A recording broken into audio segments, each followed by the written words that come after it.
www.thesource.com.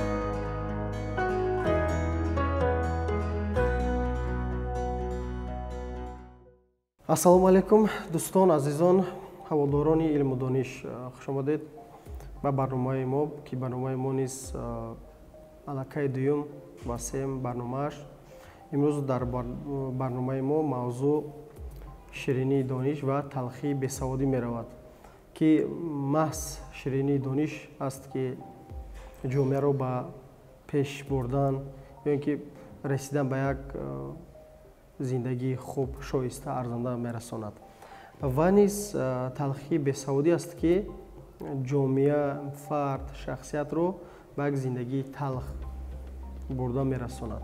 Албатта барномаи мо, рафти барномаи мо ё ин ки равияи барномаи мо ин худ дар бораи илм, дониш ва аслан дар бораи фанҳои дақиқ, ки имрӯз ҷомеа аз илмҳои дақиқ бениҳоят дур мондагӣ аст. Барои ҳамин мо зина ба зина ҳаминро мавзӯъ карда ба кулли сомиёни худ, обуначиҳои худ ва умуман ба кулли мардуми Тоҷикистон хоҳем расонид.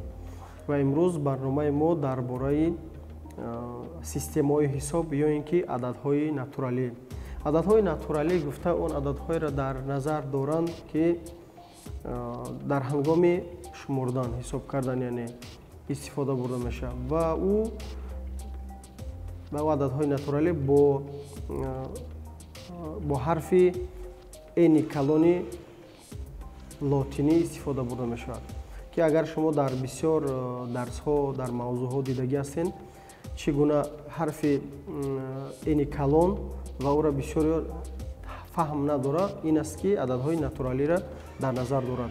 Ва агар ки дар зери барнома ё ин ки дар барнома худ мебинед, ҳоло ҳаст ки барнома масалан мавзӯи ки мо гуфта истодаем ададҳои натуралӣ ҳамон ададро дар назар нишон медиҳад, ки эни майдааш тааллуқ дорад ба ададҳои натуралӣ эни калон. хоб ина мо ба ҳайси мисол овардем ва дар ин бора гап задем. ва мавзӯи мо ин на танҳо имрӯз як нуқта ё ин ки як нуқта ё ин ки як нофаҳмоие ки имрӯз дар ҷомеа ҳаст, уро бояд пур кард. яъне чӣ? Яъне гуфтани ҳастам ки имрӯз бояд ҳар як фарди ҷомеа, ҳар як солим ақл, солим фаҳм бояд бидонад ки яъне надонистани фанҳои дақиқ, бидуни фанҳои дақиқ пешрафти ҷомеа манъ аст, яъне номумкин аст.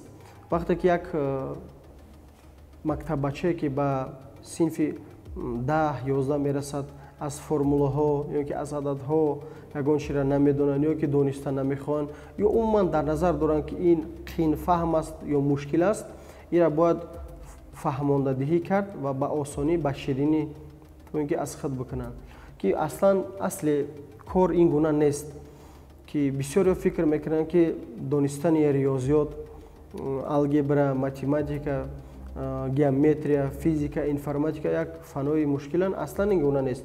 ин фанҳои дақиқе аст ки худаш ба худаш ширин аст. ҳар чиро ки мебинӣ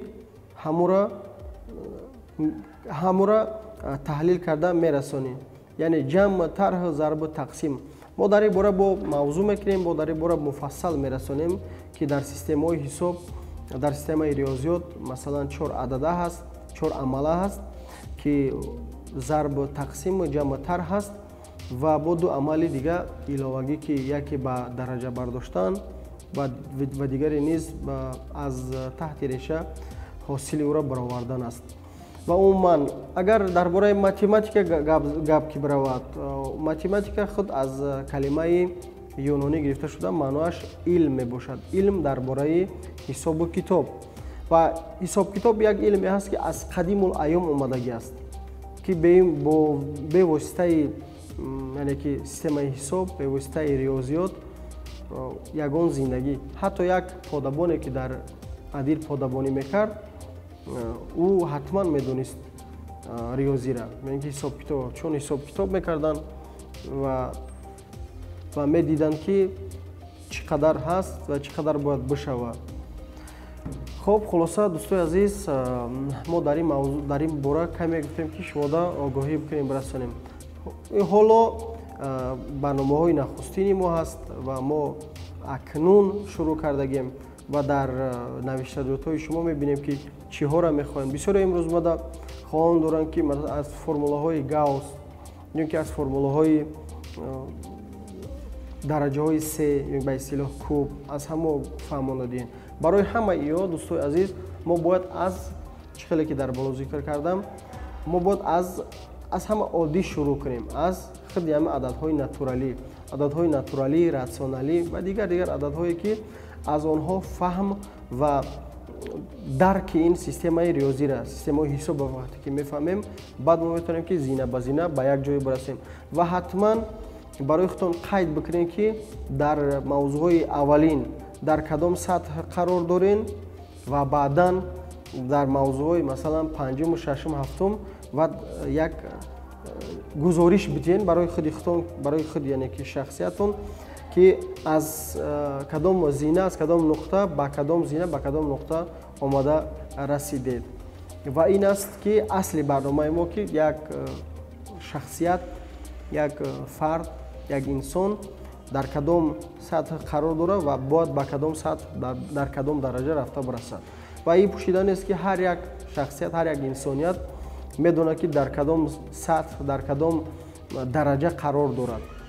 ҳар як инсон медонад, чун ин нуқтаи назари психология аст, ки ҳар як шахсият медонад ки ӯ кист ва дар кадом дараҷа, кадом сатҳ қарор дорад. Сатҳи донишаш, маърифаташ, умуман хислаташ, ки дар ин бора ҳар як одам метавонад ки худша баҳои хуб битиҳад.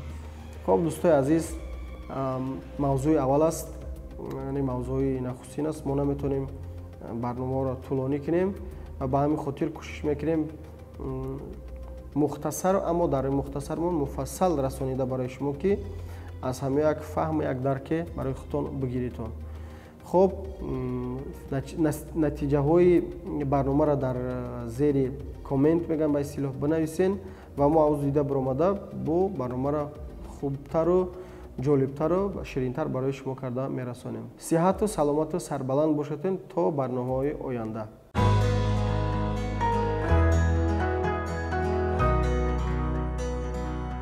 renderforce.com